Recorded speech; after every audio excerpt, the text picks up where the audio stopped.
Good morning mga kalapatids, meron na palop visit sa atin kasi di ba nakwento ko sa inyo nawalan ako ng kalapate. Dalawa, hindi na umuwi nung pinaronda ko. Oras natin ngayon is 6:30 AM. So nagpunta dito, eto. Ayan, si Idol, anong pangalan mo? Glenford po. Glenford, taga saan ka? Barangay 4 po. Taga Barangay 4 lang. Tapos meron siyang dala dito, eto. May dala siyang nakalagay nandito sa sesto. So titingnan natin kung ito yung kalapati natin mga kalapatids, no? Kasi balak niya sana ibalik. So tara, check natin, no? Let's go. Ay mga kalapatids, papabuksan natin dito kay Glenn. Ayan. So tingnan natin. So matagal ka na din nag-aalaga? Ito lang po. Nito lang din. Oh. Ito mga kalapatids, sige hawakan mo.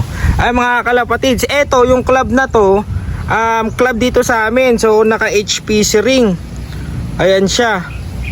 Tapos ang ring niya is 25270. Panigurado may record to dun kay kay Paring Lloyd or mas kilala na Homing Pigeon TV.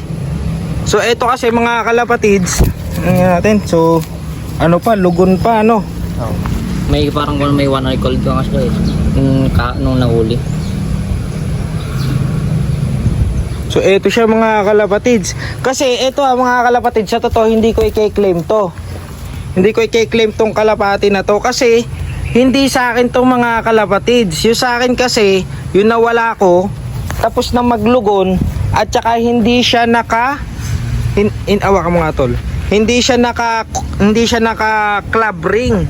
Yung sa akin kasi naka com ring lang siya. Yan ang sa pagkakatanda ko, PHA tapos Japan na com ring lang yun. Kulay brown at saka kulay blue yung sing-sing nun.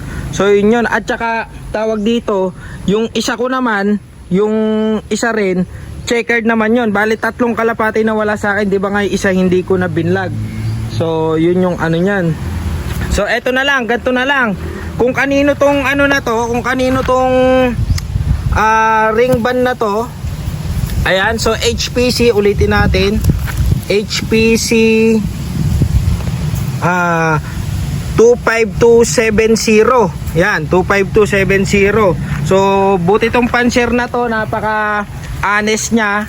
Nagpunta daw sa loop niya. Kailan nagpunta sa loop mo? Biyernes po. Nung Friday pa. Nung Friday, tapos anong araw na ngayon? Martes.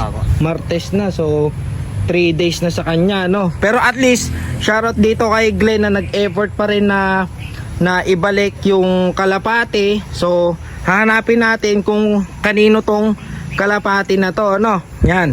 So siguro ang gagawin natin mga kalapatids, ano bang gusto mo? Iiwan mo na sa akin para ako na lang magbibigay kay Paring Lloyd. Ano kayo mo? Sige, ganun na lang. So yun na lang. Yun na lang gagawin natin, no, mga kalapatids. Ayan. So ano pa ba? May gusto ka ba i-shout out? Wala po. Anong pangalan ng loop mo? Wala po po. Wala ka pang pangalan. Naglalaro ka na ng club? Wala pa rin po. Wala pa rin? Pero kailan mo balak? Bago alaga pa lang ba yung mga kalapati mo? Baka December po. Mga December. Pero may balak kang maglaro sa mga club? Oo po. Saan club ang gusto mong salihan? Baka sa HPC. Sa HPC din, yun, di ba? Yun nga, sabi ni Paring Lloyd, sa HPC di ka magsisisi, no? So, abangan namin yung paglaro mo din sa club ni Paring Lloyd. So, shoutout sa HPC. So, meron na naman tayong madadagdag na anis na pansir dito sa Aurora Province, no, mga kalapatids. Ayan, so lugon pa tong kalapati talaga, no? Ayan, titingnan nyo.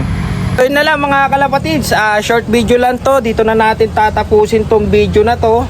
Yan, di ba? Tulad ng sabi ko, believe tayo sa mga pansir na honest, no? Pag hindi sa kanila yung kalapati, so hinahanap din talaga nila yung may-ari. Nagulat nga ako yun, no? Nagkakape ako doon. Tapos nasilip-silip doon si Idol Glenn. Yan, sabi ko bakit kaya? Sabi ko ganun. Yun, tapos nakita ko may hawak nga siya nung sesto. Ayan, lagayan yan. So yun pala, kalapati. So akala ko rin, nag-expect din ako na akala ko yung kalapati na natin yung nawawala. Pero okay lang, at least may kita naman to ng ng mga kalapatids natin dito sa Aurora. So makiklaim na rin tong kalapati na to, no? So yun lang mga kalapatids, dito ko natatapusin. Yan, lagi nyo tatandaan, mag-ingat kayo palagi. God bless everyone and happy flying. Let's go. Yan, Glenn. Thank you, Glenn ha. Ganyan po. Ayan, salamat.